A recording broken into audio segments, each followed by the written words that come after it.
Hey, what's up, everybody? It's your boy MJ, and welcome to Before the Pour. We do this before the Black Wine Guy Experience. My guest today is Master Sommelier, award-winning TV host and author, Andrea Robinson.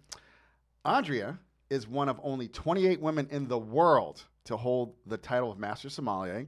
She's the first woman designated as Best Sommelier in the United States by the Sommelier Society of America. Say that fast 3 times. Andrea is the author of 4 top-selling books on wine and food, a 3-time James Beard Award winner, damn, and award-winning lifestyle television host. She was named Outstanding Wine and Spirits Professional by the James Beard Foundation in 2002 and was selected by Bon Appetit Magazine as Wine and Spirits Professional of the Year in 2004.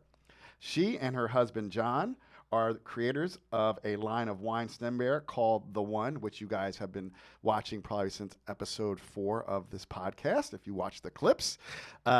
She has created an innovative and award-winning wine and education programs for fine dining restaurants at Starwood Hotels and as Dean of the International Culinary Center School in New York City, of which she is also a chef graduate. Goddamn, she's type A, but she's so nice for a type A. Andrea now curates Delta Airlines wine program since 2007. She consults to Norwegian Cruise Line, and since 2006, grows fine wine grapes in the Napa Valley. Welcome, Andrea. Is there anything else you'd like to add? I think that's just fine, other than mom of Lucas, Jesse, and Jack. Oh, there you go, kids. You got the shout out. You're in posterity. Yep. You're in the time capsule called the Black Wine Guy Experience. Okay, so to warm us up, I'm going to ask you 20 questions.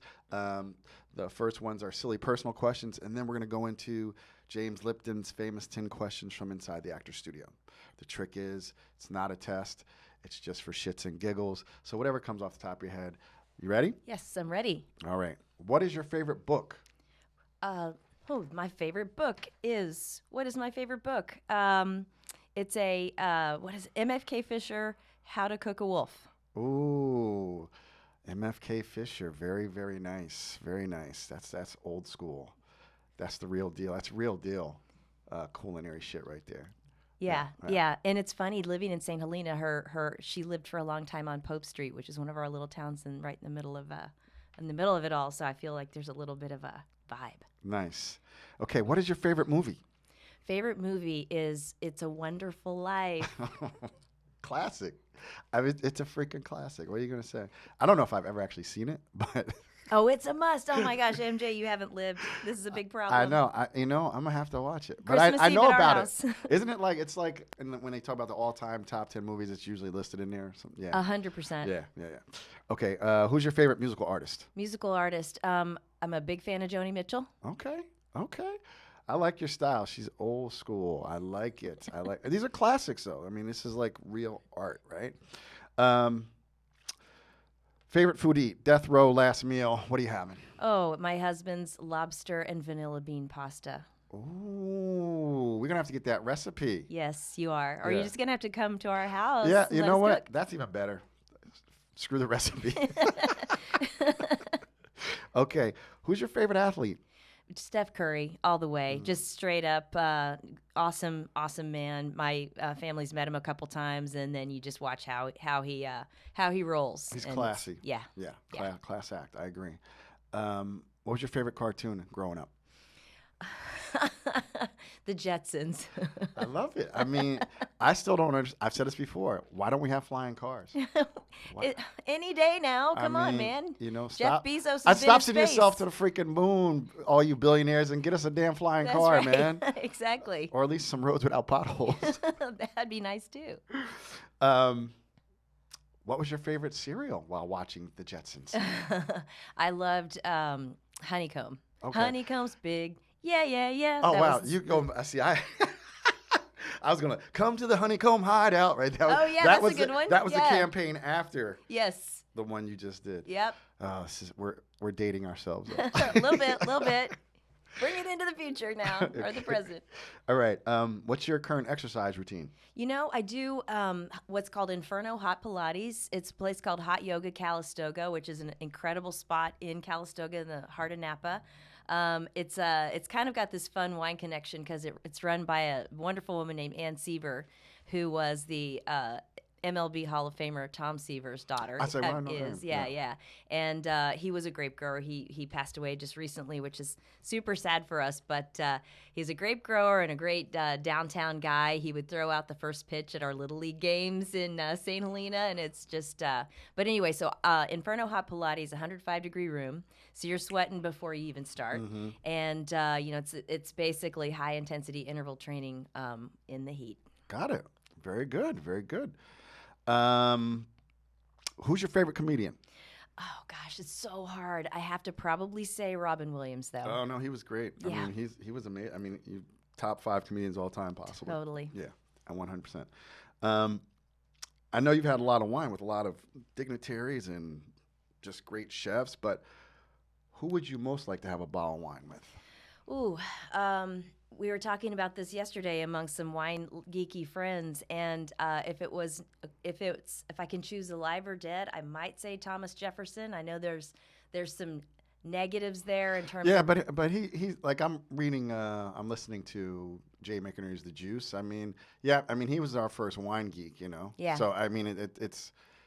Like we could get into the Sally Hemings, we can get into Slave on them, but like if it's talking about just having a bottle of wine with someone who is one of the reasons we have a wine industry here, it's kind of be hard not to. Yeah. And a great thinker and a great, there was a lot of nuance there. Yeah, for sure.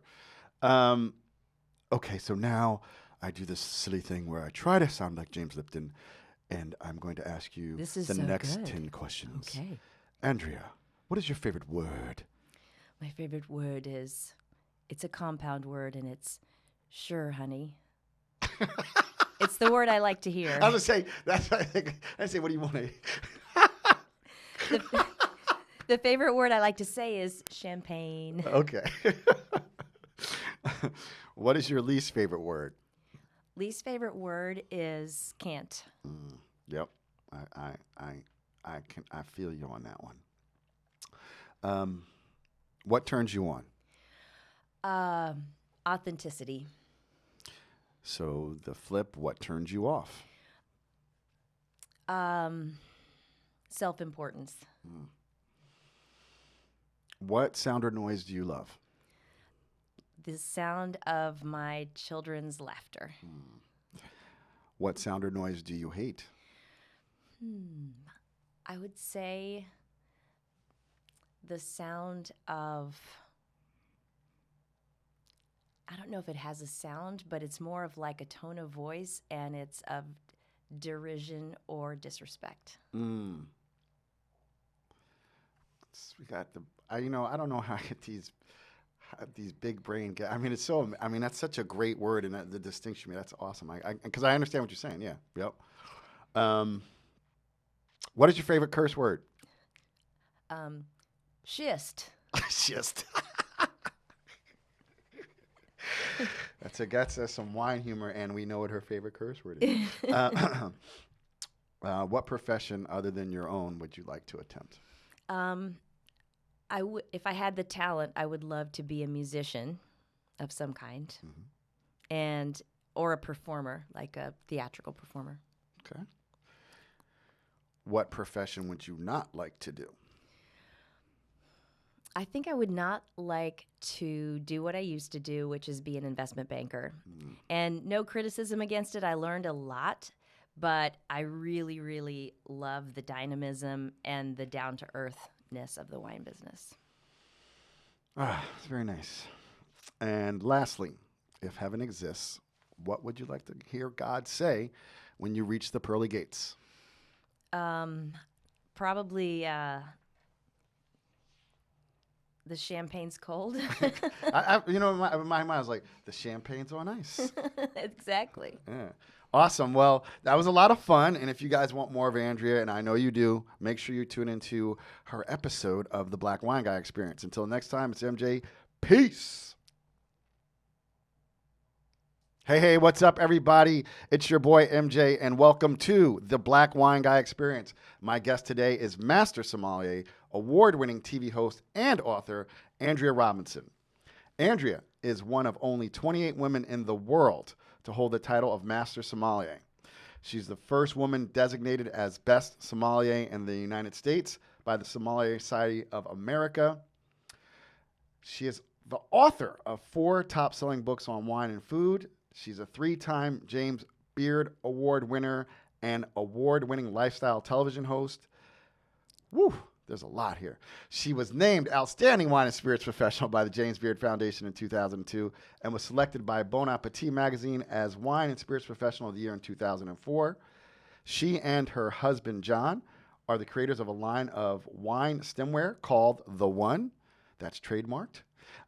She has created innovative and award-winning wine and education programs for fine dining restaurants at Starwood Hotels and as Dean of the International Culinary Center School in New York City, of which she is also a chef graduate. She's not someone who underachieves in life. She now curates Delta Airlines wine program, which she's done since 2007. She consults to Norwegian Cruise Line, and since 2006, grows fine wine grapes in Napa Valley. Welcome to the show, Andrea. Is there anything you'd like to add? Mom of Lucas, Jesse, and Jack, and a little update on the farming. We actually sold our vineyard. Ooh. So that is like super new, as in I haven't even, unpacked the boxes yet from that house, but we're still in Napa Valley. Okay. But our kids are kind of growing out of the tree swing, and we thought, you know what, it's time to make life a little simpler, and so I'm excited for that next chapter. Wow. What were you growing there? We were growing Sauvignon Blanc, and we never really sought out to be grape growers. I'm a sommelier, I'm not a winemaker, and but we found this property that we loved to raise our kids on, and it had 3 acres planted. Originally, had been assessed by one of the famous viticulturists at the time. From Bob Steinhauer, who had been with Behringer, to that the soil was right for Sauvignon Blanc, so we were selling it to Cliff Lady Vineyards, and it was really fun to watch. It was fun to watch the whole cycle of the vine. That's really cool. It's really cool. So we got so much to talk about. It's going to seem like so little time. Tell us about the wine. We're day drinking today. We are. Well, what are we drinking, Andrew? You have to understand, MJ. It's my job to day drink. No, not really. I mean, obviously, No, we taste a we lot, know. Yeah, I mean, being in yeah. the business, I mean, yeah, it's like Yeah. When I was a buyer, I would I'd spit till about 1. Because then lunch would happen. Like, well, let me have a glass of wine with lunch. Yeah, exactly. Everything's open. Yeah. It's this is a great wine. I think. What do you think? Oh my God. Yeah, I was going to ask you about it because it's delicious. I love the nose, and I don't want to even tell people what it is. I want you to tell them about the wine, and I'll tell them what I'm getting. But I'm going to a Riesling event. I might have to pick this up. This is pretty impressive. Yeah, it's crazy good. So this is Trestle 31. It's a Finger Lakes Riesling. The winemaker is it's kind of a crazy story. She lived in the Finger Lakes and went to Cornell for enology school. Nova Catamatre, Master of Wine, one of the few female masters of wine, and she lives in Napa Valley, though, because she's been Robert Mondavi's winemaker for many years. But she and her husband had purchased this property in the Finger Lakes, and she's making Riesling and Chardonnay there. And we were just at the Finger Lakes excursion, which is basically, a Riesling love fest for pros. Mm-hmm. And I got the chance to taste her wines at her new little happen in Boite in Geneva downtown. And I just think it's fantastic. It's a 2018. And look at that color. Yeah, no, I was going to say, if it were German, would this be like a Spätlese? Is it, it's got a little sweetness, but of course, what is a misnomer at Riesling, most Riesling finishes dry unless, mm-hmm. Unless you're getting into like the Trockenberry and the ice wines. People go, oh, it's got so much, but so it's striking me as like maybe even a Spätlese. If it was German, I'd say Spätlese Trocken, but it's very nice. No, it's got the apricots. Yeah, I'm with you. Yeah. I go back to the nose, and it makes me think of the honeycomb. Yeah. Like after you poured milk on it, and it got all like, sweet and gooey and smelly. It's like it's floral, mm-hmm. and almost like buttercream frosting and browned butter, and that's now making it sound like a goo bomb, but it's really got a gorgeous acid. Acid's there. So this is delicious. Yeah. This would be wonderful with some spicy food. 100%. You know. Yeah. So, So let's, like I said, we got so much to unpack here. I'm so excited. Me too. Haven't seen you in years. I was like your rep for a hot minute when I worked for Chambers and Chambers. Right, right. When you wrap a car. But let's go back to the beginning because, here's this woman who's accomplished all these things, and I mean, you're just, so much in life. We'll get into the investment banker, blah, blah. But like, what was it like being a little girl growing up in Texas? It was crazy. I mean, I've grown up in a few different places. Texas was sort of part of my childhood, a little bit southern Indiana, born in North Dakota, toddlerhood in Florida. So in Texas, there were great things in the sense that it's a beautiful place. We live near Lake Texoma, which is on the border of Texas and Oklahoma, hence the name. And so I grew up water skiing, but I also grew up, I was a chubby kid. I didn't quite fit in my skin for a while. But then as I got older, I met a great friend who just kind of like ushered me into a comfort zone of who I was. And also pushed my boundaries into things like gymnastics and things that I never did before. Kind of changed my life in a really neat way. And then I fell in love with Texas and went to school at SMU in Dallas, and that's where I took my first ever wine tasting class. So it's really where it all started. So props to Texas in a big way. So you went to SMU? Yeah. Was Eric Dickerson there when you were there? He was there. That's how long ago I went to school there. I was 11. Just kidding. But told you she's brilliant, super smart, spitfire. It was right at the end of his era, and then right as the infamous NCAA death penalty for the football program for recruiting violations. Yes. And I was a journalist on the newspaper, the college paper. So I wrote big editorials and op-eds about that whole thing.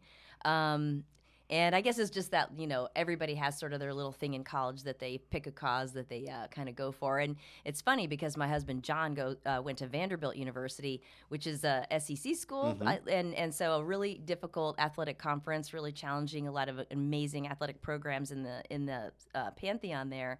And, he's just super into sports, but he's really proud of them because they've always been so focused on making sure the kids get the education. Because how many kids, even who are super performers as college athletes, actually come out and have a chance at pro? Oh, yeah. And they need to come out with something else, and now we've got the whole NCAA thing and the ability to maybe make money off of the value creation that you're as an athlete are contributing. I think that makes sense. I mean, they shouldn't be taken advantage of. Yeah, I think it incentivizes the kids to stay in school and finish their degree. Also true, right? Because, and particularly in football, because it's such people. I love football, but it's a violent sport. like you can be. It's one hit and your career's over. One and done, yeah. And that's why kids don't go to college because then. They don't get they don't get to make it. So that's really cool. So what did you grow up in a wine household? In our research, it came up like your dad worked at Pillsbury. So obviously there was crescent rolls and a little fluffy guy on your table going. Yeah. Ooh, yeah. Yes, there was lots of slice and bake dough, and they called it refrigerated dough. But if you remember Poppin' Fresh, because when you'd pop open the biscuit cans, it'd be like, and so not many corks popping, but lots of biscuit cans popping in my house. But my parents, I do remember once my dad, when we lived in southern Indiana, got a bunch of Concord grapes because there's quite a bit of wine growing around that part of the country, and he made a crock of Concord grape wine, and it was utterly vile. And then as it started to ferment, it sort of exploded the crock and just made this river of sticky, smelly, sweet goo on the laundry room floor. So that was not a hit. But otherwise, it was more of a cocktail household. And I remember one time my parents had a, quote, wine tasting party. But this was like where you got like the Boursin cheese covered in nuts. And then it was like Lancers and Blue Nun.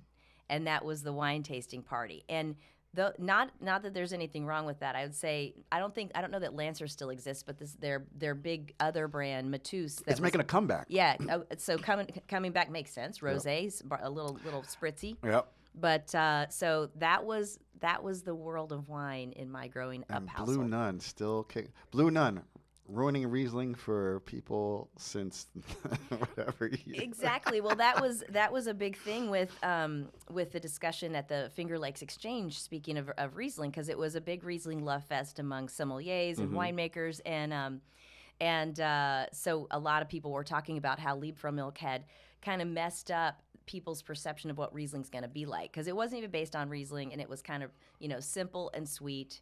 And people just kind of backed right away. And now when they see that flute-shaped bottle, Yep. which is what Blue Nun kind of put onto the marketplace, they make that association and don't give Riesling the credit that it's due. Oh, 100%. And Mateus had both those had interesting bottles, Mateus and Lancers, like you said. Lancers should make a comeback. I mean, Lancers, that was like, who talked? Maybe it was Kevin talked about Lancers, or maybe it was Eric Azamoff. But both like that Lancers bottle and like a Fiasco. Yes. Made a great candle holder for your dorm. Absolutely. Absolutely. Yeah. Yeah, it's like, get the wine out of here quick because I need a candle holder. But no, it's true. That was like the classic thing. The straw-covered Chianti bottle and the it was almost like it almost looked more like a perfume bottle. Yeah, like a crock or a box foil. Teardrop kind of shape. So did your mother cook often? I mean, did she cook besides pop and biscuit tins? My mom came from the era, with where everyone's in her generation, their parents had lived in World War II, and so her dad, had been a veteran, and so everybody had learned two things: great frugality, and then also there had been all this, and I'm putting this in quotes, progress as to processed foods. It was like, we can can soup and it can stay, on your shelf forever, or we can make mashed potatoes from dried potato flakes. Margarine instead of butter. There you have it. Yeah, that was my mom's same generation too. Like they were touched by the Great Depression, or at least their parents lived through the Great Depression. Let's see, my dad was born right after World War, so that and it was margarine. It was Mad Men. Yeah. It was Mad Men, Exactly. It was all that stuff that they were promoting. Exactly. So we a lot of the recipes that we got were from the Pillsbury Bake Off cookbook, of course, and the side panels of the package, right? Yep. That was how you decided what casserole you were making, because it was like you had the cream of mushroom soup, and then you had the jerky, like fried onions in a can and all that stuff. All you needed was some canned green beans, and you're good to go. The green bean casserole. Can opener is the biggest appliance in the kitchen. Oh my God. And then when the microwave came in, it was like, whoa. It was a wrap. Happy day. So I read that in the 6th grade, you made a baklava. I did. For a report on ancient Greece. I did. Now, did you use dough squares to make your baklava, or did you actually get some phyllo? I actually got phyllo. I had graduated. I quickly realized the kind of missed opportunity to do some authenticity, and so I started reading cookbooks like novels as a kid, and so I got the phyllo dough and did the whole thing.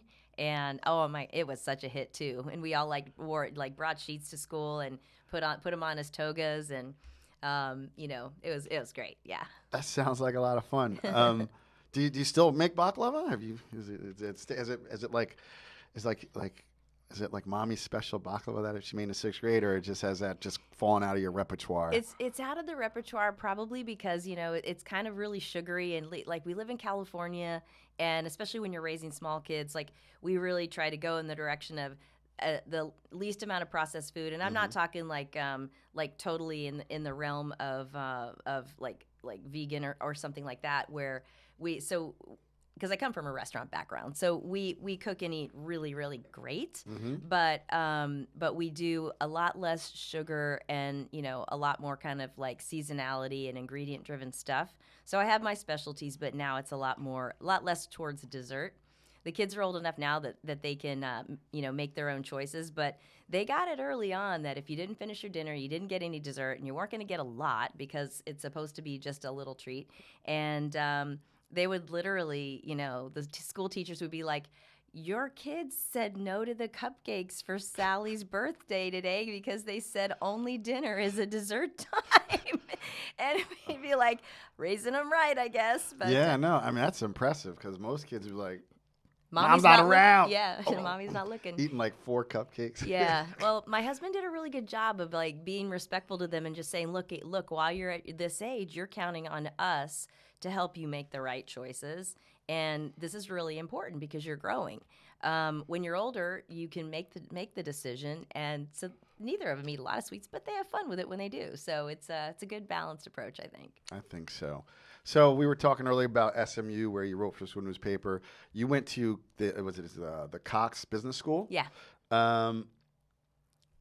Why business? Like like how did you fall into? Why did you want to major in business? You know, I got there thinking I would major in journalism. I'd end up taking a minor in that because you had to take certain amounts of humanities classes, or in the humanities school, and I took Econ 101, and it really was, it grabbed me, which is kind of weird. But I really loved that. And so then I took a business class as an elective, and I was like, this is awesome. So I ended up majoring in econ and finance in the Cox School. So I got both liberal arts and business. And I don't know, I really loved it. And I also had this idea early on that if I got core skills that were broadly applicable, that would be just practical and wise. And it was a good decision because I got a great job out of college, but I've always been able to use that skill set, all those basics. What was that first job out of college? Morgan Stanley. So you did go right to Morgan Stanley. Yeah, actually just right. So we're in, kind of close to Koreatown where the wine and spirits offices are. I used to go do tastings there. But I was on 49th Street and 6th. It was the McGraw-Hill building at the time. And then across the road was the Exxon building, 1251 Avenue of the Americas. And so before they had their own fancy building. But it was great. I was a financial analyst there. Wow, what was that like? It was a really super training for the restaurant business in the sense that when they hire these financial analysts out of undergraduate, they hire all backgrounds. I was one of the few business grads. They would, had pre-meds. They had all kinds of different things. But the idea is that you work your butt off for 2 years. You learn everything backwards and forwards about that business. And then, at that point, do I want to go, do I want this for the long haul? Or if not, you have a great foundation, because they cut everybody off at 2 years, sometimes offer a third year, cut everybody off at 2 years, and you're either going to go do your thing you want to do, or you're going to go to MBA school and then come back to the firm. Okay. So I ended up, I had been offered a third year in London, which would have been an amazing opportunity, but I was volunteering, emptying spit buckets and pouring at Mary Mulligan's International Wine Center, wine school here.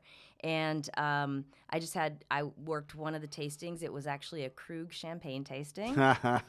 And Remy Krug, who used to, pretty much represent the brand, was there. And he was so impassioned and the wine was so bewitching that I literally went in the next day and talked to the number 3 in the company was the head of capital markets where I was, and a guy named Bob Scott, and I'm saying his name for a reason. But I said, I'm gonna not do the year in London, and I'm gonna try to make a living in wine instead.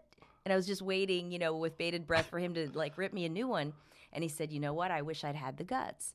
And it turns out, I found out later, he had a huge wine collection, and he was the first major financial investor in famous chef Tom Colicchio's fine dining restaurant called Mondrian back in the day. So he was a total wine and foodie, and so he backed me. That's an incredible story, right? It's That cool. is so cool, right? Yeah. Because you expect, how do you? Yeah. I know. I went to bat for you. Yeah, Your tickets are booked. I love that. That is so awesome. So, you said you were emptying spit buckets at the wine center, and we had Mary on. She was awesome. She's super awesome.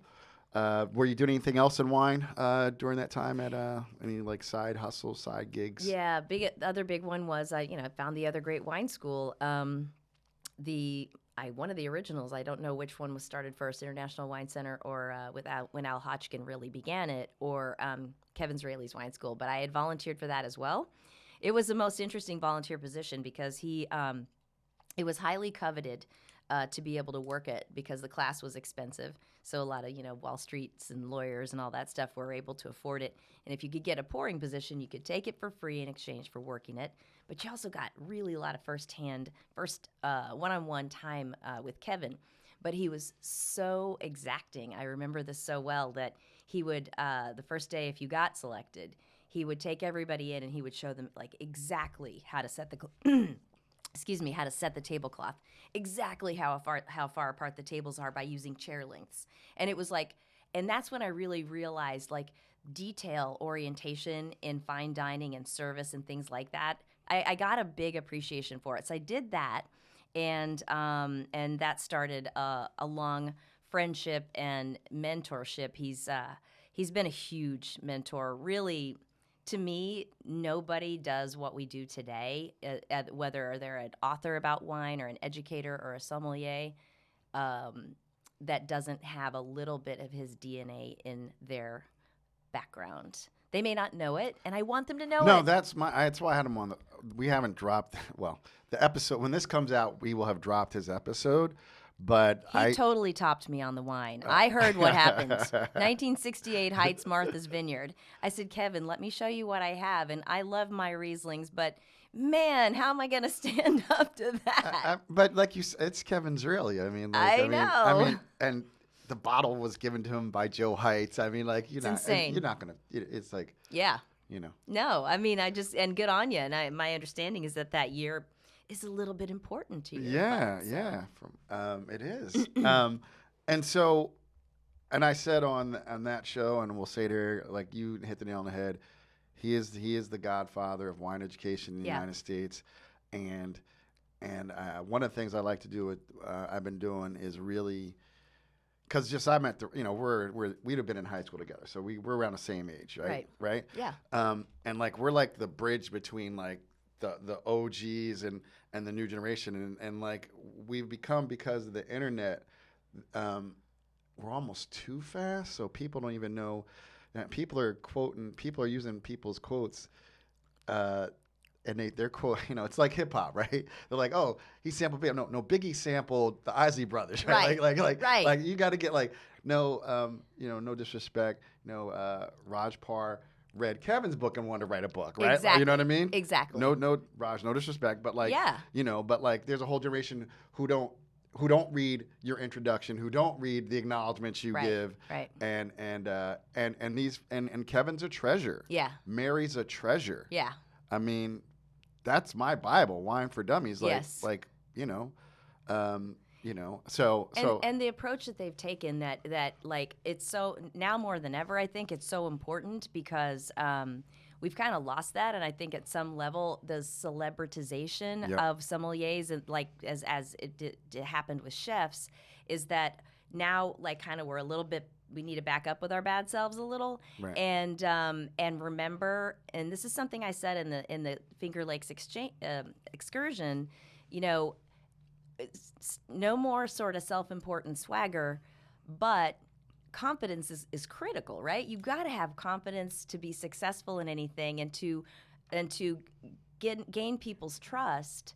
But it's just as important, this is something I learned from Kevin, to give other people confidence through empowerment, through respecting them, bringing them along, valuing their interest, rather than like, okay, when you catch up, you can swim in our pool kind of thing. And so I just think that the example that he set, I really want people to know about it, and pick that. Mm-hmm. I want him to pick that to follow. Yeah. That's the right way to go. Right. Yeah, and I agree. Like, I think that's it. Just, there was this, like, literally when the Somm movie came out, I was like, because I mean, you are one of the few Master Somms, one of 28 women in the world, right? Yeah.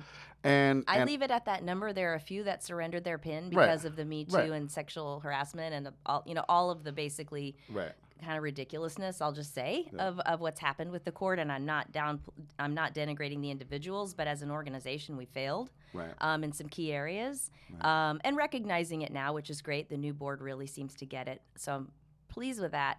But I think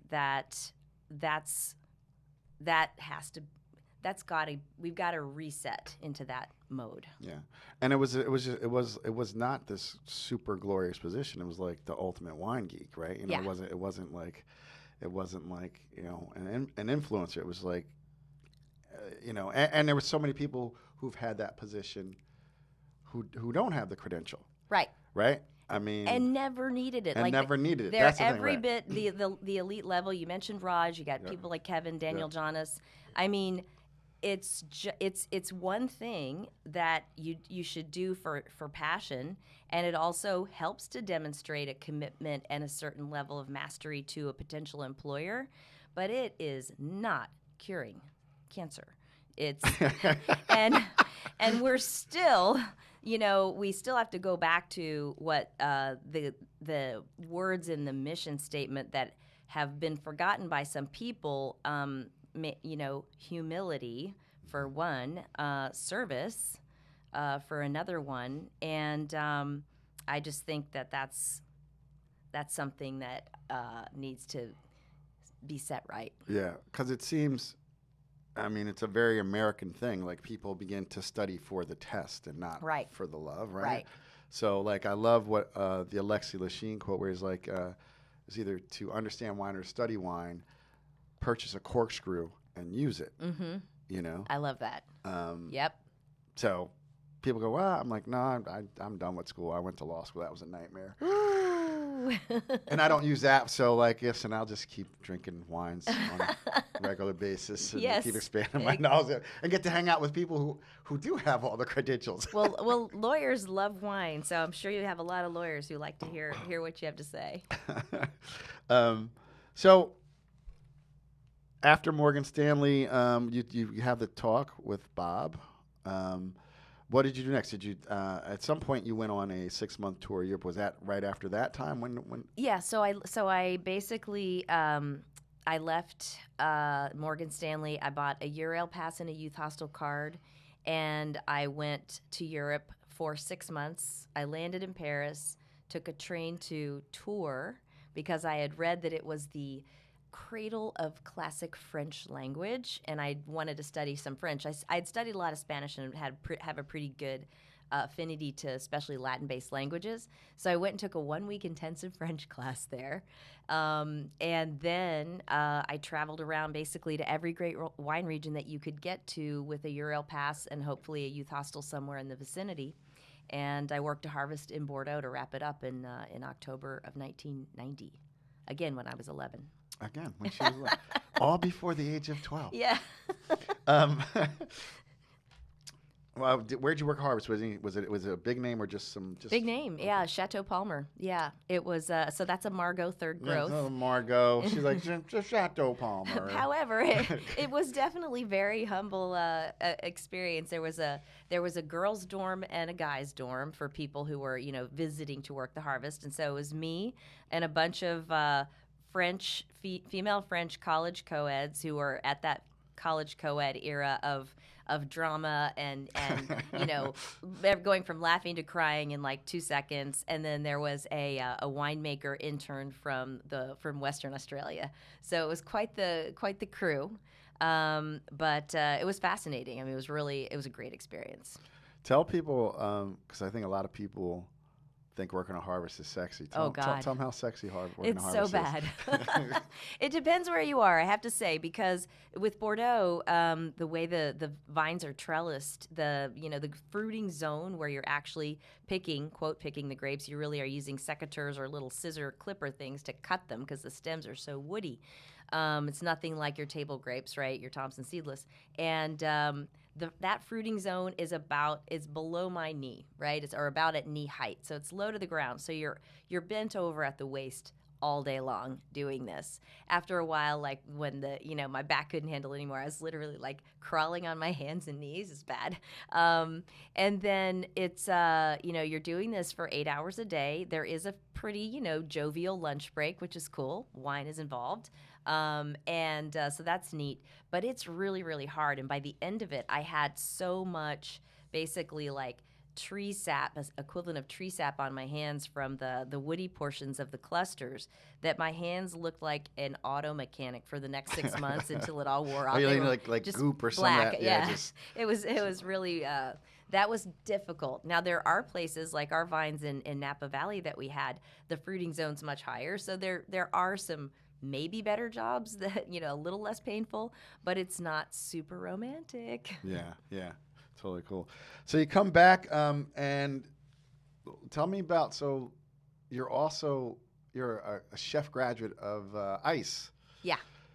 Uh, what, when, when did you attend the Culinary Center? Like amongst all this other amazing stuff you're doing. That was actually later in the game. Okay. People, even though I loved cooking and that was my obsession, and that's what drove me to take a wine class in college, thinking, hey, this is a fit, even though I know nothing about wine.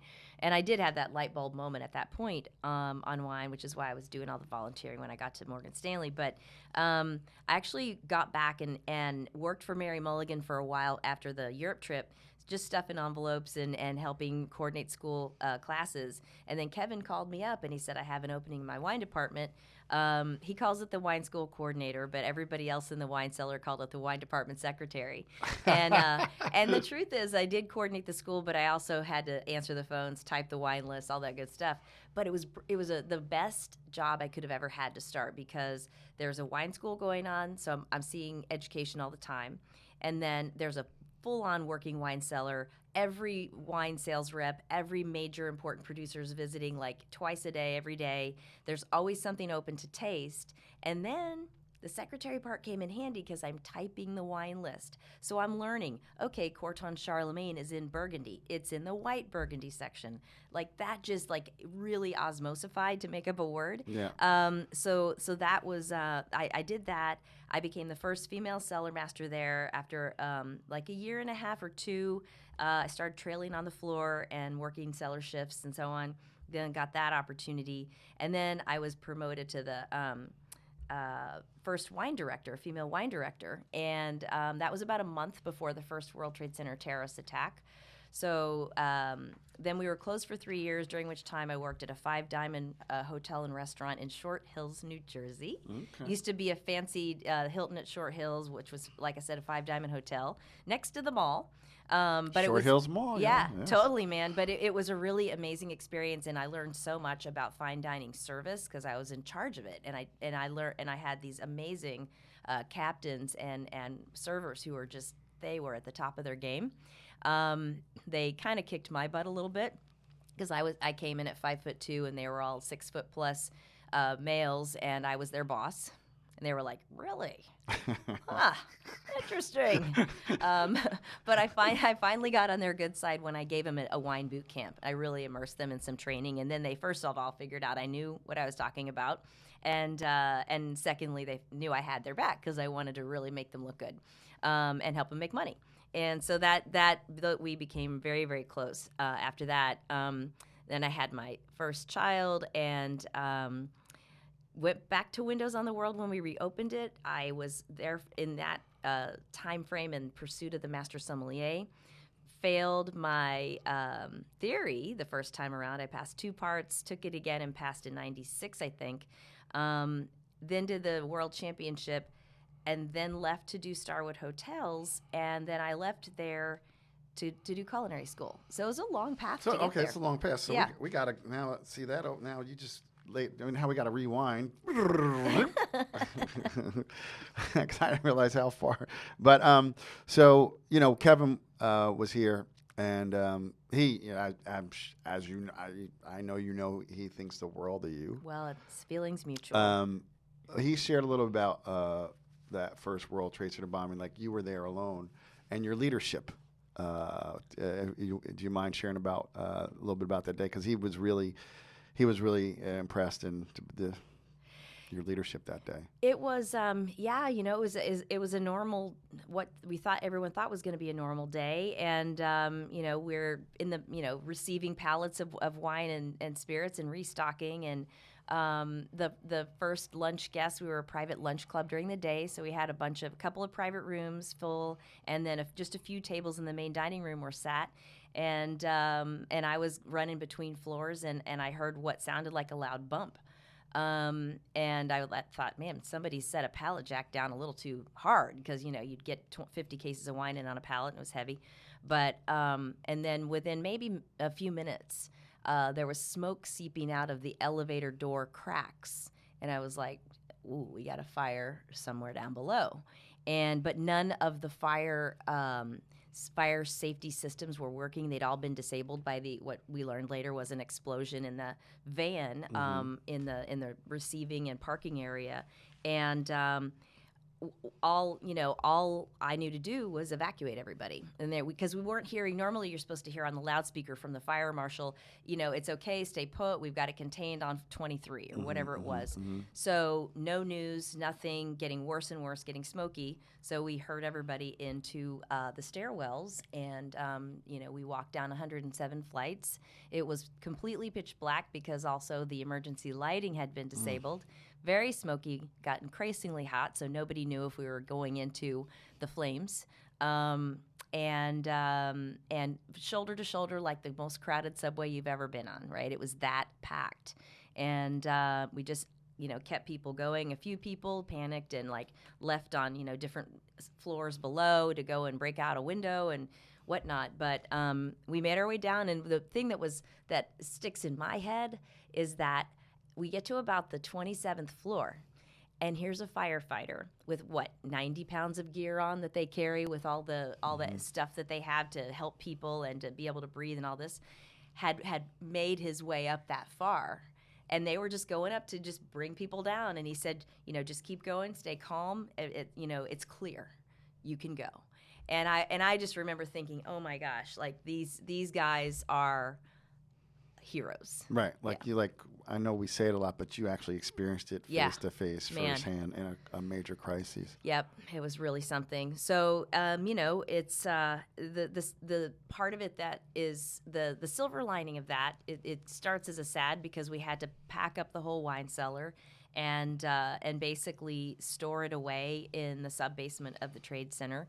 And I thought I'd never see it again. I knew that somebody else would take over the restaurant or they'd sell the wine or something. And so it was a real joy to be able to come back when we reopened in '96 and bring it back. And you were the beverage director then. Yeah.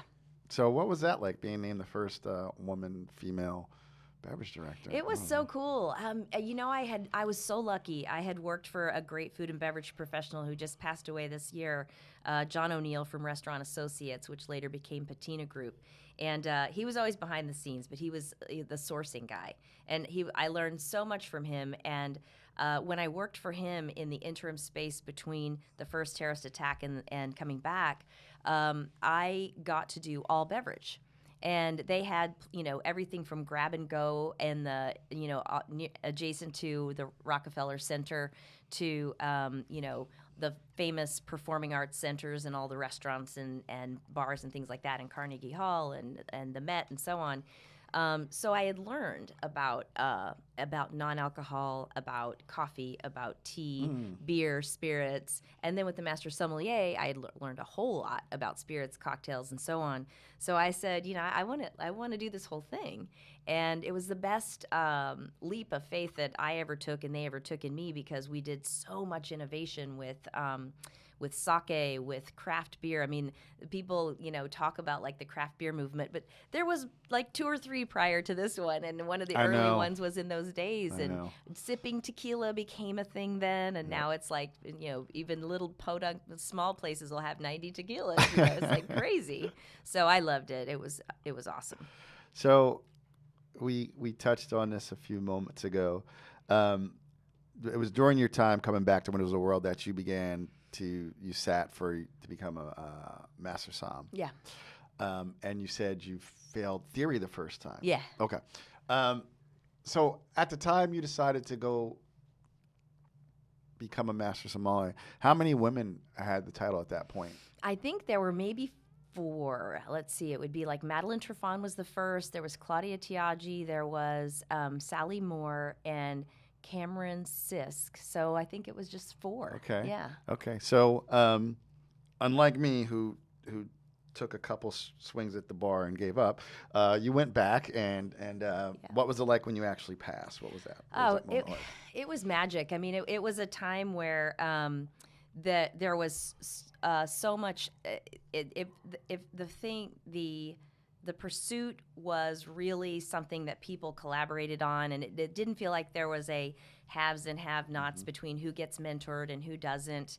There are more resources now. You know, you've got you don't have to do your own flashcards. You can go I online know. and everything's there. Mary Unwell was talking about her master wines, and I'd have Google. Yeah, exactly. I remember the printouts of the tests when I worked for her. She was studying for it, and then she actually passed it. They gave it at Windows on the World, so it was magic.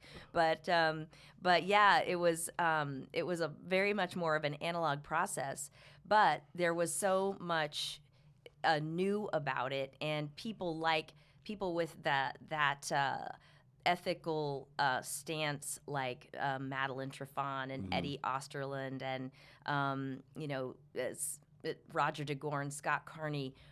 They were setting the tone, and it's really all about kind of who is setting the tone. Yeah.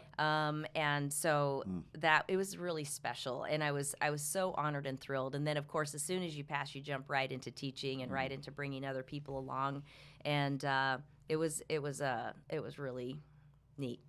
So, what number are you of women to have passed? Gosh, what am I? I think maybe I might be 5 or 6. I'd say you definitely right? Damn. Yeah. Woo. Something like that. Man. And you know what's crazy? I don't know how many, when I look at your follower count on Instagram, I don't know how many women actually know that. Like how dope you are. Like for real. Well, it's I mean, I know it's a little made up world, but I mean, I look at your IG, I look at Kevin's, I look at Mary's, and then I look at somebody who's in a sundress holding a bottle of wine with 15 or 20,000 followers and 1,000 fucking likes. I'm like, what is wrong with this picture, man? It's interesting. I think that we are, it's how our society consumes information. For sure. And it's how information gets eyeballs, right? Yep. It takes something a little bit either sensational, or you could say there's sex appeal involved. There's something that grabs people from otherwise a barrage of information. Yeah. God damn. Probably number 5 or 6. That's like if it was a basketball team, you're a starter. Or come right off the bench. Yeah, maybe number 6. Yeah, 6 man plays a lot of times. Yeah, exactly. That's an important spot. But I'd say even more important than that, I mean, I think talk about a little bit about, because I want this to be reiterated, the importance of Windows on the World to the American wine scene. So critical. So it's so important that people understand this. You said everyone who's an author or an aspiring author, or even just but a writer of shorter form, or an educator, I would add in, or a sommelier, or really just a service professional, hospitality professional that's doing it the American way. And what I mean by that is that it's person to person. It's not super formal. It's technically correct, and it's at the level of excellence of any 3-star Michelin, but it's a very more populist, more one-on-one. We're getting to know each other, and I'm taking care of you almost like you're my friend, but my cherished friend, as opposed to, really formal, really sometimes maybe snooty, or maybe there's just only a certain customer profile that the person is gracious to, and everybody else is like, oh, if you're not spending, they're not spending very much money on wine, so, let's turn them and burn them. Kevin's service style and his intention, very, very deliberate, was that everyone should feel so freaking awesome being in the restaurant, and they should feel so attended to, no matter what they're spending. If they're buying the Suave Bola for whatever it was, $14 on the list at the time, they should get it presented to them they should feel doted on. And it really, really made a huge difference, and I really think it set a service tone. There were other great people at the time doing the same thing. Drew Newport's approach to things, obviously Danny Meyer's approach to things, and that really set the tone for American hospitality, and in the case of wine and wine service, particularly Windows on the World did. Yeah, and it was the #1 restaurant #1 wine sales in the country. Yeah. I mean, it was before the days of the big casinos, where that their capacity and their audiences with the high rollers, where it doesn't matter what the wine costs or whether it's real or not. Sorry. Yeah, no, it's okay. We Counterfeit issues in there. We keep it 100 here. I mean, yeah. Shit, especially Vegas. Shit. Yeah. Wow. Yeah, I think there's more Chateau Petrus in Vegas than has been made in total in the last 20 years. So I'm just saying, whatever's in that bottle, it might not be the right thing. Darn it. Oh my God. But if you're a high roller at the craps table, you don't necessarily care. care. If you're on a heater, and you're not paying. Give me the most expensive bottle. Yep. So in 1997, April to be exact, you won the title of Best Sommelier in the United States. Tell us about that, and then how you went on to represent the U.S. in the Concours Mondial. So that's the World Championship of Sommeliers, and it's like the Somm Olympics. It is. It's an every 3 years global competition. One candidate from each member country. The members being members of the ASI, which is Association de la Sommellerie Internationale, International Sommelier Association, and so they host it in a different host city each year. The U.S. had proffered a candidate for quite a few years, but nobody ever, quote, made the podium or even close, nor did I, let me just say, to do the spoiler thing. But it was an amazing experience. And to get there, you had to win Best Sommelier in the United States. There were regional competitions, and so I won the Northeast, and then I competed against Joe Spellman, great sommelier from the Chicago area, who's a Master Sommelier now, and then Michael McNeil from the Southeast. He was working for the great chef Gunter Sager down in Atlanta at the time. And I forget who the West Coast competitor was. I can just say that I do remember that they were all guys, and I beat them. There you go. So that was fun. Yeah. And then I went on a crazy, preparation, tear with basically with Roger DeGorn primarily coaching me. Great master sommelier who for years was at Chanterelle. And I think he's at, it's an Asian restaurant. I think he's still working the floor. I mean, he is the real deal, old school, super humble, wonderful man. So I did that preparation, and I didn't even make the semifinals at the World Championship, but I'm so glad I went because, first of all, I was proud to represent the United States. It was great to see it.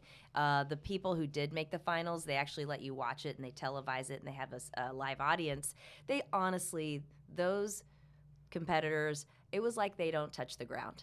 It was like they were not on terra firma. They were just spectacular. And so it was great to watch. And one of them, who's still a great sommelier. He's I think he does the wine for Lufthansa. He's from Germany and really one of the most famous in Europe, Marcus Del Monaco. He taught me how to waltz because it was in Vienna, right? So we're in Vienna. And then, but the other thing is I met a great friend, Catherine Hall. And Catherine Hall owns Hall Winery in Napa Valley. But at the time, she was the U.S. ambassador to Austria under Bill Clinton. She had been selected by him to do that. And she was a wine lover. She grew up her family growing grapes in Mendocino County. And she got wind of this competition. She was like, well, we're going to host all the candidates and the delegates at the ambassador's residence for a dinner. And so I met her there. And then and she remembered me after after a career in law and real estate and everything else in California and then Dallas, she and Craig bought these historic properties in Napa Valley, and now we're semi-neighbors and really good friends. So it's been great. It was a wonderful thing to come out of it, and I never would have thought that 15 or 20 years later we'd be practically neighbors in wine country. I mean, I never dreamed that I would live in Napa Valley. Incredible value for Napa Valley Cab and Merlot. Incredible. Yes. Yeah. I push people to that lines. a lot. Yeah. We poured. I hosted a virtual wine course, an 8-week course during the pandemic. And I gave out 10 BIPOC and women's scholarships, full scholarships for that, that included the wines, the glasses, Coravin. They were one of our sponsors. Napa Valley Vintners was. And I featured the Hall Cabernet because it is a really great value, like you said, and it's truly emblematic Napa Cabernet. Like, it has that blackberry, that cedar. It has what you're looking for. It has the density. It has the velvet tannin. And it's hard to find that for under 100. Yeah, I was like, and I mean, under 100, and I mean, like, it's under, you can easily pay way more than You can 100. easily pay $300 for a bottle of Napa Cab. Indeed. That has no pedigree. Right. So, you know what? We're going to take a quick break. And we'll be right back with more of Andrea Robinson. Okay, we're back. So, let's transition to your time at Starwood. Like, was your exit from Windows due to the 9/11? Was that when it was?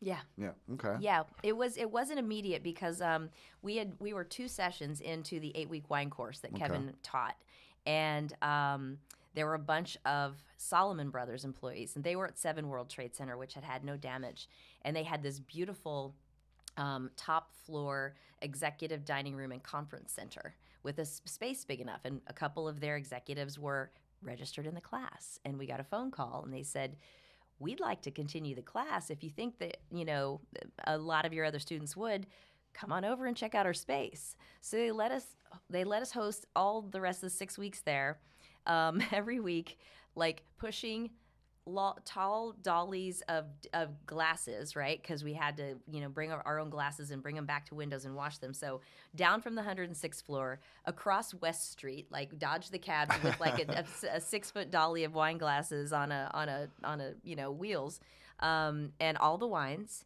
And so I finished out that class, and then Kevin actually hired another great woman wine professional, Rebecca Chapa, to backfill me because that's when I got pregnant with my first child. So it was kind of good timing for quote maternity leave, and that was that was the end of the first Windows on the World era. Okay, so it's your first child. When did you and John meet? How did you and your husband, John, your partner in the one stemware and life? Yeah. So my first is from a prior marriage, and then John and I met in 2002, right at the end of 2002. Okay.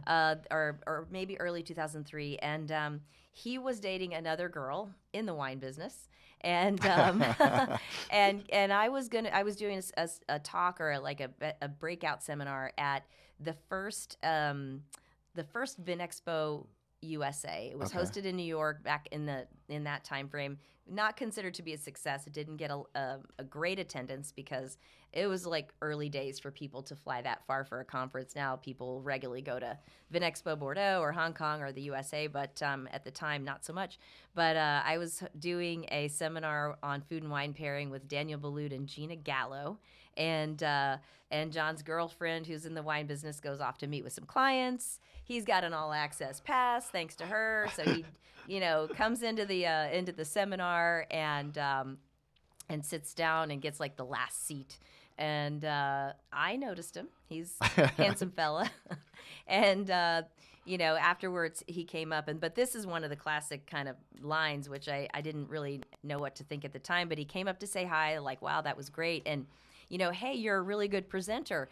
I'm thinking about funding a wine show with my friend who's a producer. You should be the host. And I'm like, yeah, right. Yeah, like meet me on my casting couch kind of thing. But he was actually serious because his friend does produce made-for-TV movies for the Hallmark Channel, and which, of course, I adore. And so he said, well, consider it, but I had already signed on to do some stuff with Scripps. Okay. So, but I gave him my phone number. Oh. And so he did not, waste much time in calling me. And that was that.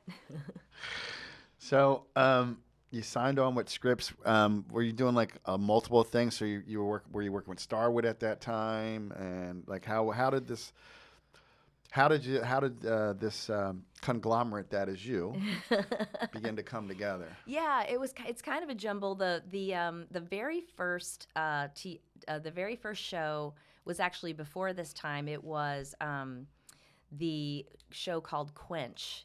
It was we only ran one season, 13 episodes, and that was it. Okay. So it was a little ahead of its time. I think maybe the Reynolds Wrap target audience was not ready for, us with wine, Yeah. craft beer and spirits. Yeah. But it was a cool show. It was a great start. I co-hosted that with Stephen Olson, who a lot of people know. He lives here in New York City, and started the Beverage Alcohol Resources education program with Master Sommelier and Master of Wine Doug Frost and some other great folks. And but when at the time frame when I met John and was getting started with Scripps, I was going to be hosting the first wine show on their new network called Fine Living. Okay. Now that has since morphed into the Cooking Channel and gone back more towards competition shows and the stuff that really sells. But Stuff Fine that Living, sells yeah, Hellman's mayonnaise. it and does. Saran Reynolds Wrap, exactly. But it was really cool. So I had a ton of seasons of that. That was that the sales team actually loved it because they were able to bring in higher end advertisers, like fancy car companies and things like that. So they felt like it expanded, it pushed their boundaries, and brought in new viewership to the overall idea of food television and wine and beverage, and that was really fun. And then what came after that was what we call famously a stand and stir cooking show. So it's on a set in a kitchen. This was filmed in Napa Valley. It's called Pairings with Andrea, and it was about food and wine pairing, which was really a great thing because I was always able to cook the food. Mm-hmm. So at that point, the culinary education had was part of the foundation, and then pair it and have guests and all that stuff. So it was fun, And then I don't know, somewhere all in there. I guess at that point when I was doing most of the Food Network stuff or the Fine Living stuff, it was partly with Starwood Hotels, Mm-hmm. but then as that kind of, we launched a huge beverage training program, which they still use, and it's over 10 years ago. Then I was sort of ready to kind of do my own thing. I had my idea for the first book, or actually it was the second book on food and wine pairing. So I decided culinary school was the way to go. Okay. So you said something, and I still think this is true. How come no one's really cracked the code like on a wine show? Yeah, that's a great question. I think that it's a big difference between food TV and wine TV is that there's a huge diversity in wine, but it doesn't all look very different. So if we're talking about, Syrah in the Rhone Valley and we're visiting, these steep terraced vineyards of Hermitage, when we pour the wine, it's going to look just like that barefoot Cabernet in the bag in the to bars, the average right? American, right? Yeah.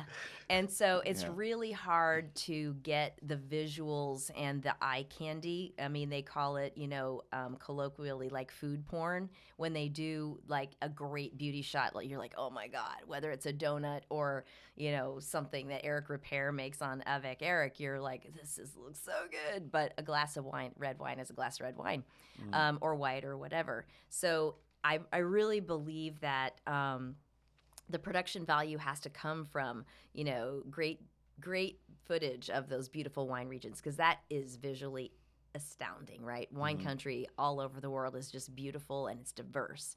So you've got to have that. And then I think you really have to have the stories and the personalities.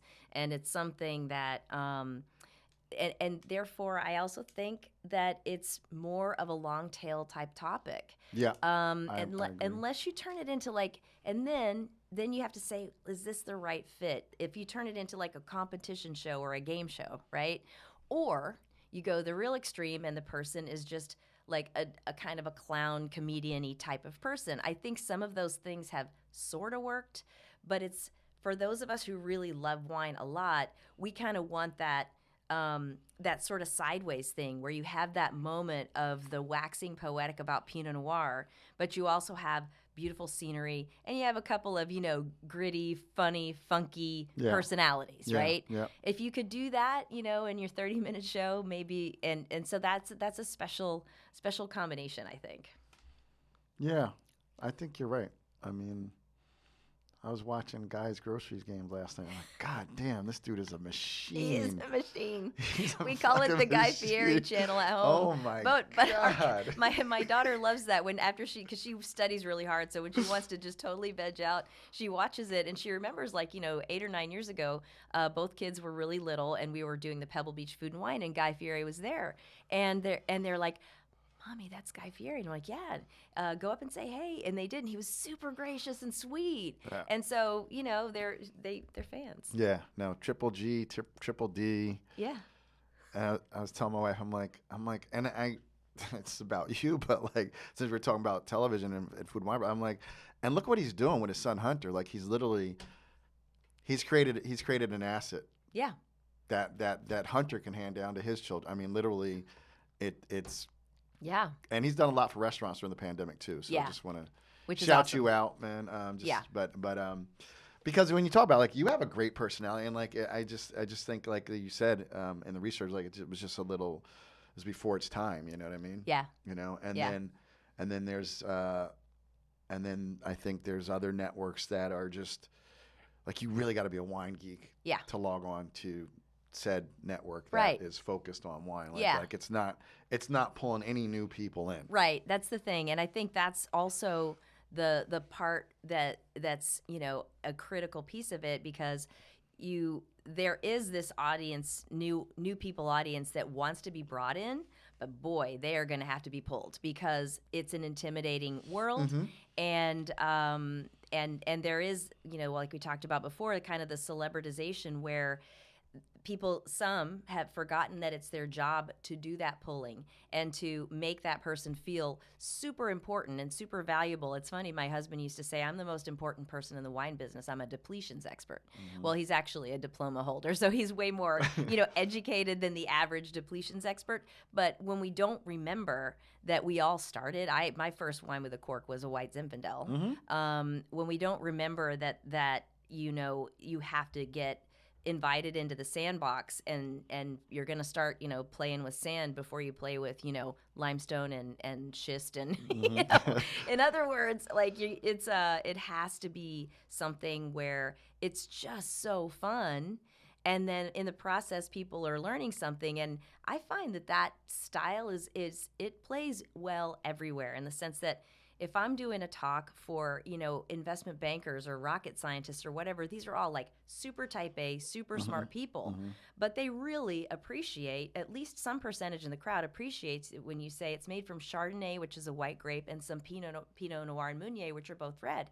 If you don't throw in what color, maybe 80% of the people knew that, 20% of them didn't. Right. And they're like, oh my God, this is cool. Because they don't feel stupid. The other guys say, oh, I knew that. And they feel smart. Right. And the new people just learn something without feeling dumb about not knowing it. Right. And so I just think little things like that, it's, because you don't go up to a bunch of dentists and have them go, oh my God, really? You don't know about incisors? And you don't feel bad that you don't know. But if you feel bad if you don't know, I really don't know anything about Kimmeridgian soil and Chablis. So I'm cowering behind my, whatever, sunglasses. Something about wine just does that. And I think it's something about the wine snob culture, which is, it's being unwound, but aspects of it are being replaced by the, here's what I drank that you didn't last night kind of culture. There's a lot of flexing. Yeah. And there you have it. Flexing. And I forgot who said it, but it's true. And it's a lot of I took a picture of someone else's bottle and posted it to my feed. Oh God, that's really funny. I mean, there's I'd say that's at least half of it if I had to venture a guess. Yeah, at wow, least half, right. At least a minimum. Oh, that's a whole other world of wine counterfeiting. Yeah, but it's exactly. it's social media wine counterfeiting. Holy moly! Yeah, oh my gosh, that's bad. So Delta Airlines gives you a call. Yeah. And from our research, so they what they do, they had 1,400 or 1,500 bottles of wine, and then you had to whittle it down. Yeah. So what was that like? Did you just line them all up? What was it like an entrepreneur for you? Yeah, so we've the process has evolved over time, but the objective certainly is to cast the net pretty broadly, so that a broad range of regions and players and price points can have a shot at the selection process. Generally, kind of what we do is we break them down into style, we break them down into price point, because each cycle you want to have a little bit of something for everybody. You want to have something people have heard of. You want to have that discovery thing that we can train our flight attendants to tell them about, so that like they have this, wow, I had this on an airline, this was so cool kind of thing. So it's really almost more, I've typically tasted the wines that we look at some point in recent history, so I don't have to go through and taste 1,000 wines. But I look at a really big cast of characters to try to find that right mix. It's a challenge because with a publicly traded company, they have to be super fiscally responsible. We don't have any subsidies for fancy wine programs like some airlines do. And so we have to be fiscally responsible as well as creative. And one of the ways we do it is by really working hard to educate about and promote the wines, so that wineries will see the marketing opportunity. And yeah, we're buying the wine, but they might give us a really great price because they realize, wow, it's going to be served with food in the aisle, label presented on a menu with flair. And they say, "This is I want to be here," and it's my target customer, right? So that's kind of the approach, and it's really fun. And then, easily 8 years ago, I started really pushing them to make a stance around sustainability and casting the net more broadly in terms of diversity of suppliers. It's a huge corporate mandate across the company. And has been for at least 5 years now, and I'm really proud of that because we have just had some great opportunities to, first of all, vote with Delta's deep pockets of wine purchasing and say we're selecting suppliers that really come to us with great sustainability and corporate social responsibility credentials. We want you to tell us how you're supporting that, because we want to align with that, and we know our customers care. That's what we want to put on the planes. And so now that's a very big focus, and it's really a joy because we've been able to help some small underrepresented population entities scale at without which opportunity coming from Delta they wouldn't have been able to, or at least not at the time that they did. Right. So it's a super fun thing to be a part of. Really cool. Really cool. Yeah, I remember when you took over and I was like, I was like, I know her when I saw your name in the In-Flight magazine. It's really cool. Awesome. Yeah, it must be cool for your kids too. They get on a plane. There's their mommy's name on the In-Flight magazine, huh? Yeah, it is fun. And like when they were born, they immediately were given as a nice, gesture, like medallion status or whatever. So like I would have this infant in arms to check in on the flight, and the lady would be like, "Thank you for being a platinum medallion." How old is that kid? 7 months. They're like, "Wow, you guys travel a lot." Well, let me explain. That's so cool. Yeah, it's really neat. So I know you're to everything else you freaking do. You're a contributor to magazines like Bon Appetit, Real Simple, Rob Report, Rob Report. If you guys don't know, it's like the dopest luxury magazine. It's like, I think it's like $20 for like an issue one. Yeah, right? it's the lifestyles of the rich and famous magazine. Yeah, exactly, it totally is. Obviously you're a prolific writer. Let's talk about your first book, Great Wine Made Simple. Straight talk from a master sommelier. Yeah. So even when I was working with Kevin, I wanted to write a book, and he said, "Well, you should do it." And I said, "Well, I can't think of anything to say yet." So I got to wait until I do. And then the more we taught classes, and the more I taught classes for both staff and consumers, I realized that the big aha moments that people have and the way they really learn about wine is by comparatively tasting wines, right? It's 100%. You just have to have it in the glass. And ideally, you have to have a couple of wines that are really different. So somebody can say, this one's high acid, this one's not. Then you know what acidity is, right? And so I really just had that light bulb moment of saying, I need to do this. I need to write this up. And so it's essentially a wine course between book covers. And it starts you out with basic tasting to assess, body and other key characteristics. And then what I call the big six grapes. It's sort of like the chocolate and vanilla of the wine world. You got to start with that foundation. Riesling, Sauvignon Blanc, and Chardonnay for whites, Pinot Noir, Cabernet, and Syrah for reds. And then it goes from there. And it's I've had a lot of people tell me that they bought the book and they follow the tastings. They get together with their friends, they buy the wine, split the costs, and they follow those tastings and they go through and do it as a neighborhood or as a block party or as, book party, whatever. So it's pretty cool. That is cool. So you've written that was nominated for James Beard, right? Yes. Okay. Wow. So you have some more books.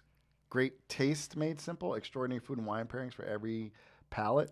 Yes. And then also Everyday Dining with Wine, Yep. which actually won the International Association of Culinary Professionals Cookbook Award in 2005. Right. Congratulations. Thank you. What was it like? So what was it like once you wrote the first book, those were easy to write, or what was happening there?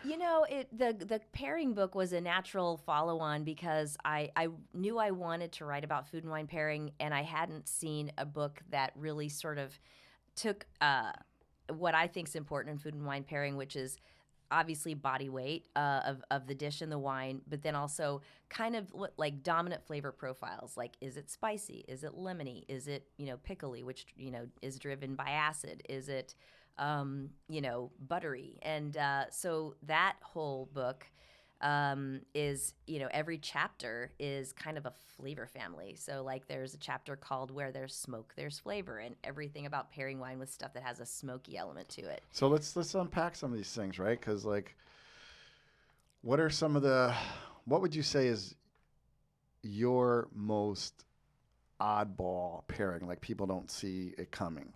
Yeah. This is truly, you wouldn't think of it. So this is the one. It's basil pesto, usually on a pasta, or it could be a crostini, but so that you're getting enough of the pesto taste. Napa Valley Cabernet. And, because you think Cabernet, everyone thinks meat, lamb, steak, whatever have you. But there's something about the richness of the cheese and oil in the pesto, and then the herbaceous of the basil, but it's like a sweet herbaceous. And it's just crazy. It has this crazy affinity, not just Napa Valley Cabernet, but that's really right on the money with it. And my husband and I joke because he thinks that he taught me that idea, and I'm like, I had it in my book before I knew you. He's in the booth over here nodding his head like, I did. Totally, He's like, it's me. Oh my God, totally my idea. Yeah, exactly. But that's so it's not oddball in terms of food, but I always point it out to people because there are a lot of people that maybe don't want to eat red meat, but they really would love to drink a great big wine, big red wine. And so, boom, here's your basil pesto. And now I've even developed a vegan version, which is really, really good. So then now you can do vegan and big old Napa Valley Cabernet and, not feel like just sort of left out of that party, which is fun. There's tons of patrons of EMP who need to seek you out now since they've gone vegan. There you go. Now, did this come out? Were you working on this while you were doing the show? Was it hand in hand or? I'm trying to remember. I think it was between Simply Wine and the Pairing Show. I think so. Yeah. Okay. Yeah. And then Everyday Dining with Wine. What was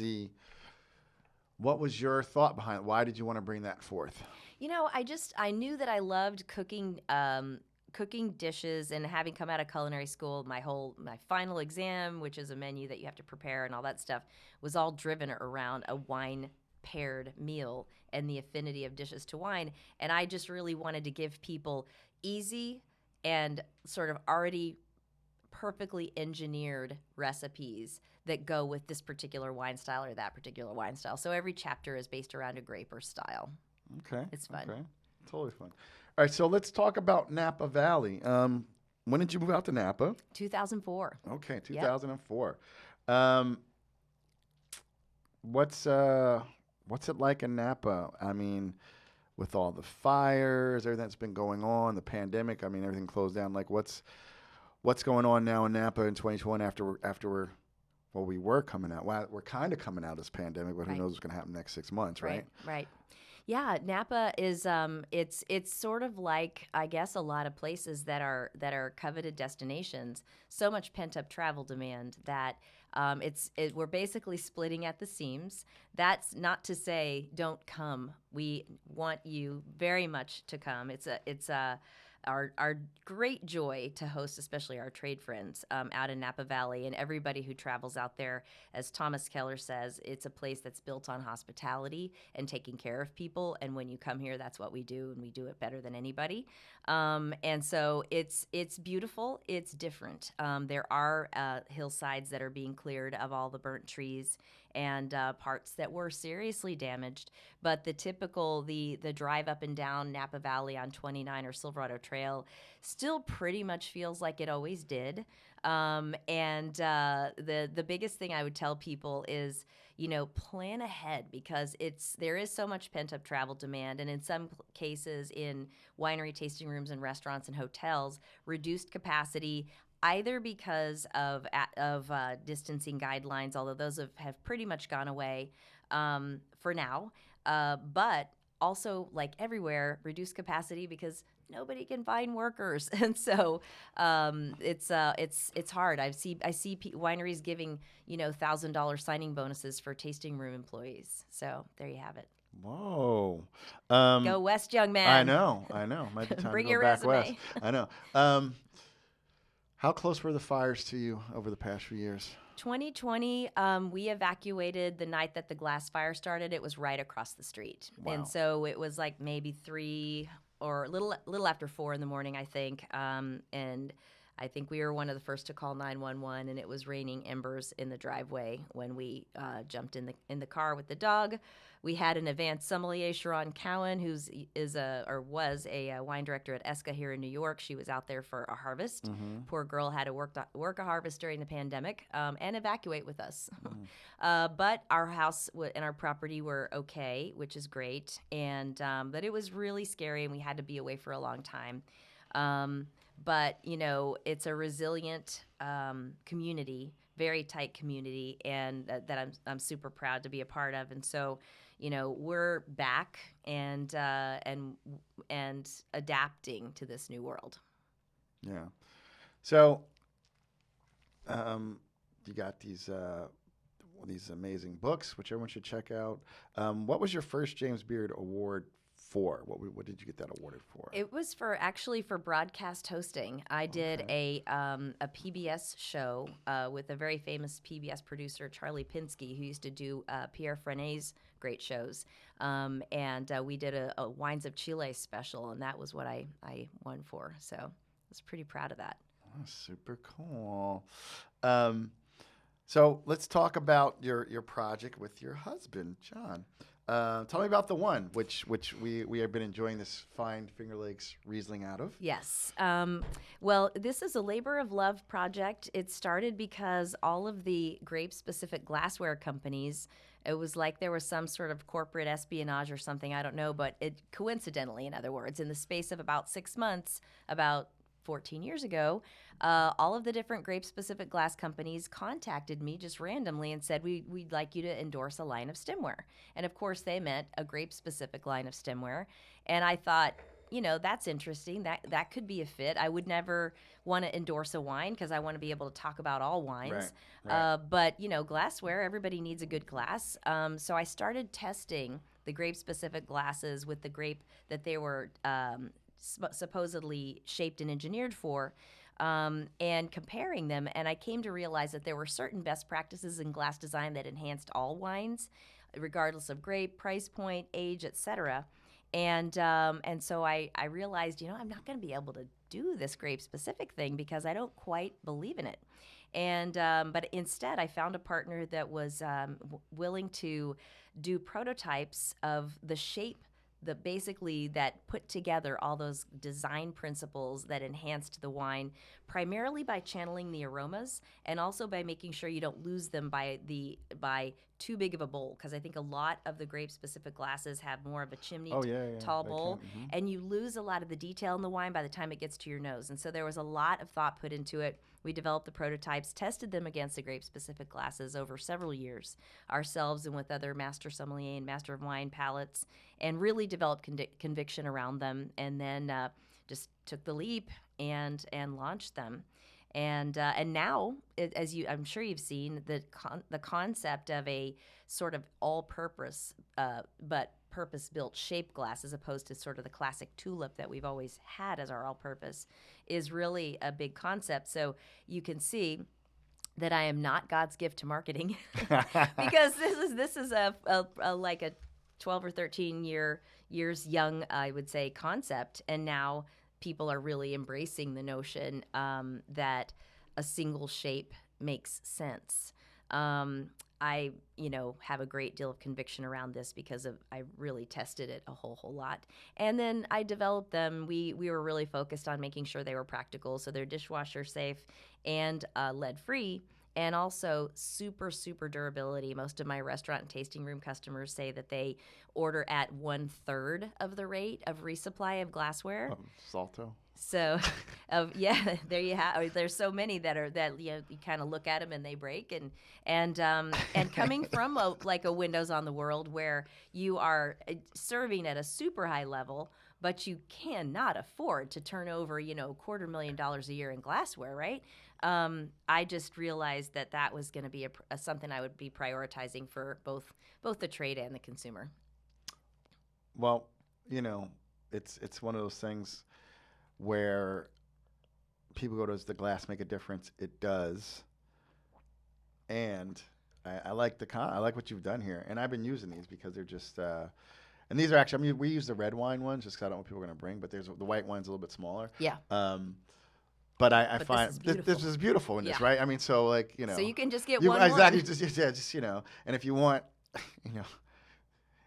just get the red wine because it's a little bigger, so then you get your big wine glassy fix. Yep.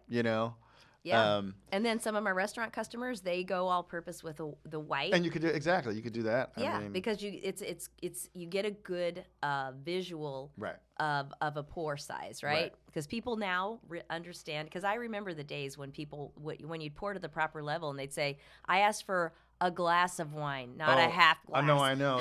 There's that too, right? Mm-hmm. Right? Yeah. No, you got to be able, Yeah. I think people have learned that you need a bit, the capacity is there for a reason, and that's not to fill it to the top like a big gulp. But, yeah. Well, while we're on glasses, because I have you here and you research glasses and you're a master sommelier, the move away from champagne flutes. Talk about that. Well, I'm seeing. I mean, that's something I've noticed over the past couple of years.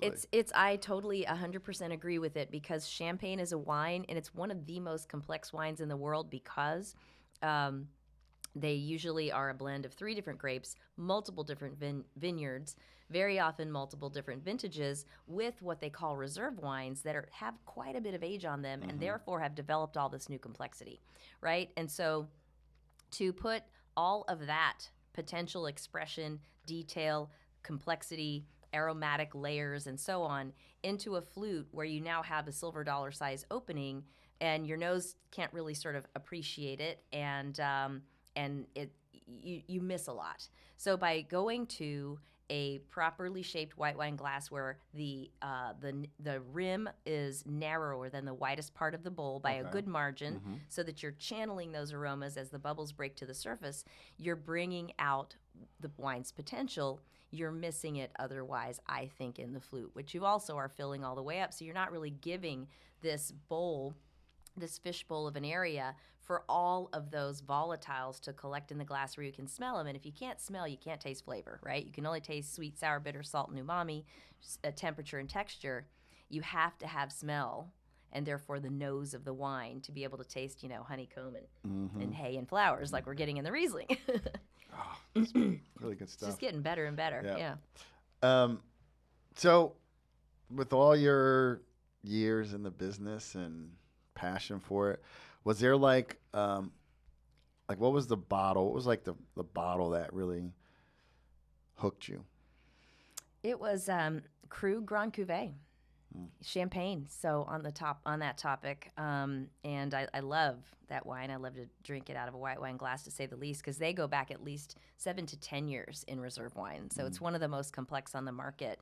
It's not one of the cheapest. So my husband calls it the doghouse wine. It's the ticket out if he's in there. So he tries to avoid doghouse infractions when possible. It's also my Mother's Day wine for sure, and I love it.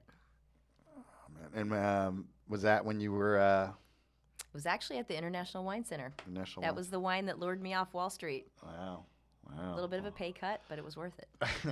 Wow. Yeah, I'm sure it was, but I think just your life is probably so much richer and fuller. And you live in Napa. You're doing all right. Doing all right. I am. And you deserve it. Thank you. So, like, as we wrap up, there's going to anyone who's on Wall Street or who has a 9-to-5 and they want to get in food and wine, particularly after the pandemic, people started reevaluating their lives last year and like, what am I doing? Any advice you could give people with all you've gone through and as a true wine insider, where you think it's going? Like, what advice could you give someone who wants to transition, besides don't do it? Would you give someone, Yeah, totally. Well, a little bit what I did, but there's so many new opportunities. Save a little money, like save some money, or just sort of edit the parts of your lifestyle that cost extra and maybe don't give you all that much of a ROI, lifestyle ROI, and then go ahead and leverage what's out there in terms of free or inexpensive education content. There's so much now, especially, I've got a video wine course, but there's so much content out there that you can access and begin to not only, I love that it's gone towards video and audio and podcasts and things like that, because you can learn while you're maybe standing in line at the grocery or while you're driving. So you're not reading a book, you're not watching something. And you can also hear pronunciations. That's huge. Yeah, because I still fuck shit up all the time. I'm like, it's Vuv Clico. No, I used to say Vuv, and it's Vuv, like love. But you know what? That's okay. Either one. You can't go so far in being too exacting, right? You're not saying VUV click so that's good. I'm glad for that. But that's, I think, a big thing. Also think about your skill sets that translate over. So if you do have legal expertise, if you do have contract expertise, if you do have graphic design, business, market research, any marketing, anything like that, all of those things apply in this industry. It is a very global industry. And then go ahead and look for an opportunity to get your hands dirty. It can start out with things like volunteering at a wine school in a big city, or maybe you can take some of your vacation time to travel to a city where there's a wine school that you can attend for a little bit. But the best thing, if you can, is to volunteer at a wine school or take some weekend hours during the holidays at like a retail shop when they need extra hands, because you're going to meet people and build a network of professionals. And if they see that you're earnest and authentic, they're going to help you. It is a very, very great industry in terms of mentorship. Mostly, I think there are some holes, but I would take that approach, and then start looking at job boards and start like you would if you were coming out of SMU and trying to get an economics or business job. You'd be reading the Wall Street Journal religiously. You would subscribe to winebusiness.com's daily thread, and you'd subscribe to your podcast and start to just get the lingo and get the lay of the land, and then you'll find a way to make the leap. Oh my God. Where did time go?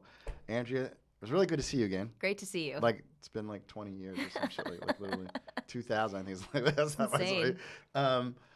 Thank you for coming in. Thank you for making this happen, taking the time to come down. I know your time here is limited, so this has been really great. Thank you for just being generous with your knowledge and the stories and your vulnerability and your authenticity.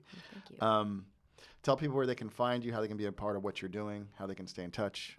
Sure thing. Website's AndreaWine.com. That's where a lot of the content lives, but also less on Facebook, a little more on Instagram, but both are Andrea Robinson MS. I'm not nearly as prolific and good at all that stuff as MJ, but Mr. Black Wine Guy is here. I'm just watching and trying to. She's just winning James Beers awards and like has a litany of wine education, and I just drink and talk shit. But I get to do it with really high quality people like you. So I'm grateful for you here. Larry King and Black Wine Guy. Yeah, Come on, man. I listen. good That's I'm stuff. kind of going. I'm like, hey, man, I'm Yeah. gonna crack this thing. Yeah. You know. Maybe you got to start doing like the stupid wine tricks thing, or No, it's okay. new lyrics for wine people. Yeah. With Jimmy Fallon. I rip 'em know, off. right? That'd be fun. That could be fun. That could be fun. I mean, Okay. that could be fun. Yeah. I do. Like I said, like you were paired with Dr. Dre, so Sweet. you know. 'Cause Okay. You can't spell Andrea without Dre. Dreyer. Dre all day. Everybody, thank you so much for tuning in. Until next time, cheers to the Mavericks, the philosophers, the deep thinkers, and all you wine drinkers. It's your boy MJ. Peace. Thank you so much. Thank you so much. That was lots of fun. Oh, Thank you. You have really, really good advice that was good advice. for the next gen. Yeah, no, Yeah. no, For save anybody some who wants to money. leave Yeah, no, their, I say And exactly. I have to say too, because I'm also a mom of three. Yeah. You know, like there was just great mom advice too. Like, it was just Yeah. so thorough. Right. So, I have this on because that fellow asked me to. Oh, good, Y'all okay. seem okay. Yeah. Yeah. We're vaxxed. Yeah. Yeah, so I'm. Should say, I don't know if anybody is. I mean, either man. Oh It's just God, like I'm blown away. It's mind-boggling, right? But you know, like, do you believe your newscaster when he tells you don't get your knee surgery?